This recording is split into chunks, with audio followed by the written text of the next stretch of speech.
বর্তমান যুগে অনেকেই বিভিন্ন জিনিস বন্ধক দিয়ে টাকা নেই। কথা বলেন ঠিক কিনা? এটাকে ফিকা ফতুয়ার পরিভাষায় এটাকে বলা হয় রেহেন, বন্ধক দেয়া। এই বন্ধক দেয়া এবং নেয়া বর্তমান যুগের যেই পরিস্থিতি, বর্তমান যুগের যেই সিস্টেম, যেই নিয়ম নীতি, সেটা অধিকাংশ ক্ষেত্রে এই বন্ধক দেয়ার নিয়ম নীতি এটাও সুদের অন্তর্ভুক্ত। এটা কিভাবে? তবে হ্যাঁ, সামগ্রিক অর্থে বন্ধক দিয়ে কারোর থেকে কেউ টাকা নেয়া জায়েজ।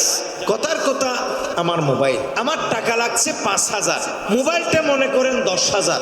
আমি আমার শ্রদ্ধাভাজন সভাপতি সাহেবকে বললাম যে মোবাইলের দাম 10,000, আপনি আমাকে 5,000টা টাকা দেন, মাসখানেক পরে আমি আপনাকে টাকা দিয়ে ওই টাকা, যেই টাকাটা আমি আপনার থেকে নিছি সেই টাকাটা আমি আপনাকে দিব, দয়া করে আমাকে মোবাইলটা ফেরত দিবেন।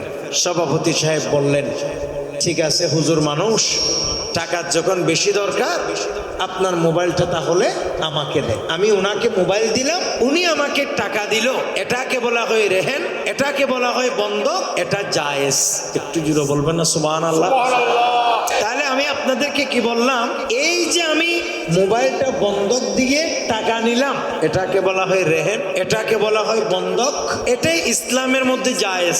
কিন্তু আমি ওনাকে মোবাইল দিলাম, উনি আমাকে টাকা দিলেন, আর উনি সিম ঢুকিয়ে এই মোবাইলটা ব্যবহার করছে, কোনো বিনিময় নেই, এটা বন্ধকের মধ্যে নাই, এটা রিবার পর্যায়ে চলে গেছে, এটা তখন সুদ হয়ে গেছে। ওই যে তিনি বন্ধক মানে এটা আমানত রাখা, এটার থেকে কোনো কারণে ফায়দা অর্জন করা জায়েজ নাই, এটা সুদ।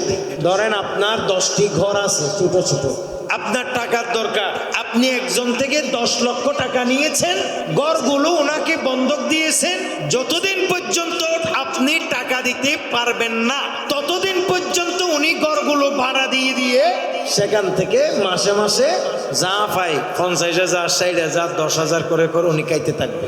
আপনারা কি আমার কথা বুঝতেছেন? এটাকে বলা হয় রিবা, এটা সুদ। ইসলামে এটা জায়েজ, কারণ বন্ধক মানি আমানত। বলে না, বন্ধক মানি কি রকম?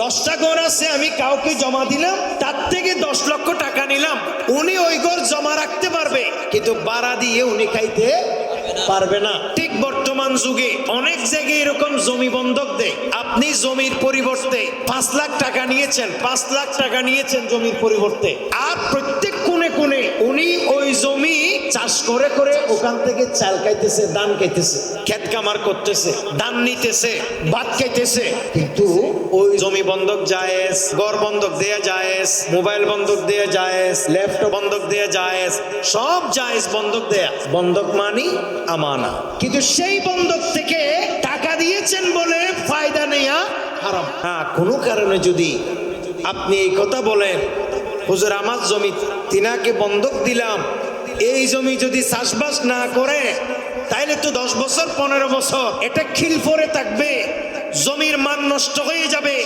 জমি অনুর্বর হয়ে যাবে, তাহলে কি করবে?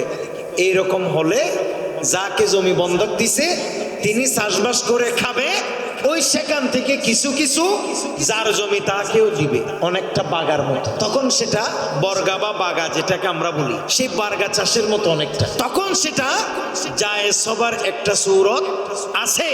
কিন্তু বর্তমান সমাজে যেই হারে বর্তমান সময়ে বন্ধক দেয়া হচ্ছে, যাকে বন্ধক দিচ্ছেন যে লুটে পুটে খাচ্ছে, ইসলামের মধ্যে সেটা সুদ, সেটা হারাম, সেটা নাজায়েজ। কথা বলেন ঠিক কিনা? সেটা জায়েজ নাই।